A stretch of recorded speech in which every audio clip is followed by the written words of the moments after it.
የደቡብ አፍሪካው ፕሬዝዳንት ህገወጥ ስደተኞች ላይ እርምጃ ለመውሰድ መመሪያዎችን ይፋ አድርገዋል እየተባለ ነው። ይህንን ጉዳይ አስመልክቶ የዓለም ጤና ድርጅት የሰጠው አስተያየት የደቡብ አፍሪካ ባለስልጣናትን አበሳጭቷልም ተብሏል። በዝርዝር እናየዋለን። አብራችሁን ቆዩ። የደቡብ አፍሪካው ፕሬዝዳንት ሲሪል ራማፎሳ በሀገሪቱ ጸረ ስደተኛ ተቃውሞና ውጥረት ከተቀሰቀሰ በኋላ ህገወጥ ስደተኞች ላይ አዳዲስ እርምጃዎችን ለመውሰድ ይፋ አድርገዋል። ከእርምጃዎቹ መካከልም ቀጣሪዎች ሰነድ የሌላቸውን ሰራተኞች ከቀጠሩ እስር፣ ህጋዊ ሰነድ የሌላቸው ሰራተኞችን ከሀገር የሚያባረር ስራን ለማፋጠን ራሱን የቻለ ፍርድ ቤት ማቋቋም እንዲሁም የማንነት መለያ ስርቆትን ለመቆጣጠር በሀገሪቱ ያለ እያንዳንዱ ሰው የባዮሜትሪክ መረጃዎችን እንዲመዘግብ የሚሉት ይገኙበታል።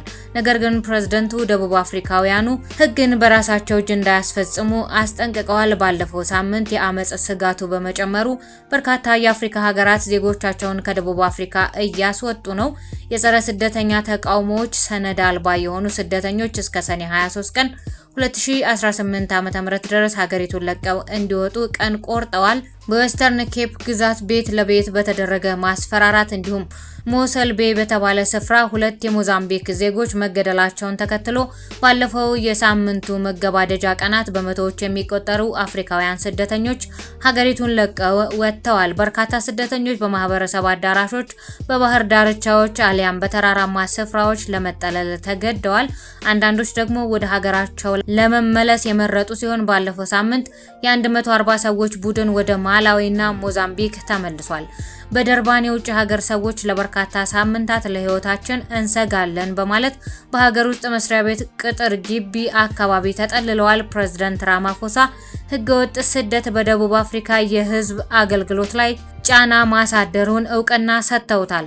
ጉዳዩ በመንግስታቸው እልባት ሊሰጠው እንደሚገባ ተናግረዋል። ፕሬዝዳንቱ ይፋ ያደረጓቸው 5 ቁልፍ ስልቶች ህግ በሚጥሱ ላይ እርምጃ መውሰድ፣ ጠንካራ የድንበር ደህንነት፣ በኢሚግሬሽን ስርዓቱ ላይ ያለውን ሙስና ማስወገድ፣ የኢሚግሬሽን ህጉ ላይ ያሉ ክፍተቶችን መድፈን እንዲሁም ችግሩን ለመፍታት ከሌሎች አፍሪካ ሀገራት ጋር መስራት የሚሉት ናቸው። ራማፎሳ ሰዎች ተደራጅተው የሚወስዱትን እርምጃ አስጠንቅቀዋል። ዜጎቻቸው ሰምተዋቸው የእሳቸውን ማስጠንቀቂያ ወስደው ዜጎችን በየመንገዱ እያስቆሙ ዜግነት መጠየቅና ጉዳት ማድረስ ያቆማሉ ወይ የሚለው ሌላው ጉዳይ ነው። ለምሳሌ መንገድ ላይ ሰውን አስቁሞ ዜግነታቸውን ለማረጋገጥ ማስረጃ መጠየቅ ማንም ሰው አልተፈቀደለትም ሲሉ ማስጠንቀቀዋል። አንዳንድ ተንታኞች የመጤ ጠልነት አዝማሚያው ደቡብ አፍሪካ በመጪው ህዳር ከምታካሂደው የአካባቢ ምርጫ ጋር ይያያዛል እያሉ ነው። ፕሬዝዳንቱ ምክንያታዊ የሆነ ስጋትን በመያዝ አመጽ በመቀስቀስ ሀገሪቱን ለማተራመስ የሚጠቀሙ ቡድኖችን እንዲንቀሳቀሱ አንፈቅድላቸውም ብለዋል። ደቡብ አፍሪካ 3 ሚሊዮን ለሚሆኑ የውጭ ሀገር ዜጎች መኖሪያ መሆኗን ይፋዊ መረጃዎች የሚያመለክቱ ሲሆን ይህም ከሀገሪቱ ጠቅላላ ህዝብ 5% ገደማ ነው። ይሁን እንጂ ከዚህ በላይ በርካታ ስደተኞች ያለ ህጋዊ ሰነድ በሀገሪቱ እንደሚኖሩ ይገመታል። ፕሬዝዳንት ሲሪል ራማፎሳ 30 ደቂቃ በወሰደው ንግግራቸው የችግሩን ስፋትና የህገወጥ ስደት መስመሮችን ከተደራጀ ወንጀል ጋር እንዴት እንደሚተሳሰሩ ገልጸዋል። የደቡብ አፍሪካ የመጤ ጠልነት አካሄድ ሀገሪቱን በሁሉም የአፍሪካ ሀገራት ዘንድ ጥርስ እንዲነከስባት አድርጓታል።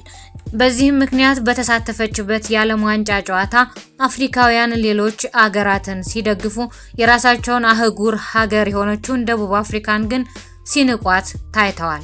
ከምርጫ ጋር አያይዘውም ይሁን በሌላ ምክንያት የአፍሪካ ሀገራት ዜጎች ይውጡ ነጮች ግን አይነኩም አይነት አካሄዳቸው ዋጋ የሚያስከፍላቸው እንዳይሆን ያሰጋል። የአፍሪካ ሀገራት ነፃ የንግድ ቀጣና ስምምነትን ለማስፈጸምና አንድ የአፍሪካ ሀገር ዜጋ ወደ ሌላው የአፍሪካ ሀገር በነፃነት እንዲቀሳቀስ እየሰራን ነው በሚሉበት በዚህ ሰዓት ይህ አካሄድ ከስምምነት ያፈነገጠና ውለታን የረሳ ነው እየተባለለትም ነው። ጉዳዩን አስመልክቶም ዓለም አቀፋዊ ትልልቅ ተቋማት ኃላፊዎች ትኩረትን ስቧል። ከነዚህ መካከልም የዓለም ጤና ድርጅት ዋና ዳይሬክተር ዶክተር ቴዎድሮስ አድሃኖም በኤክስ ገጻቸው አስተያየት ሰጥተዋል። የደቡብ አፍሪካ ባለስልጣናትም ጉዳዩን አምኖ ለማስተካከል ከመጣር ይልቅ ቁጣቸው ገንፍሎ እንቧከረዩ እያሉም ይገኛሉ። የሳቸው አስተያየትም እንዲህ የሚል ነው። የዓለም ጤና ድርጅት ዋና ዳይሬክተር ዶክተር ቴዎድሮስ አድሃኖም ደቡብ አፍሪካ ውስጥ በተገደሉት ኢትዮጵያውያንና ሞዛምቢካውያን ዙሪያ የሰጡት አስተያየት የሀገሪቱን ባለስልጣናት አስቆጥቷል።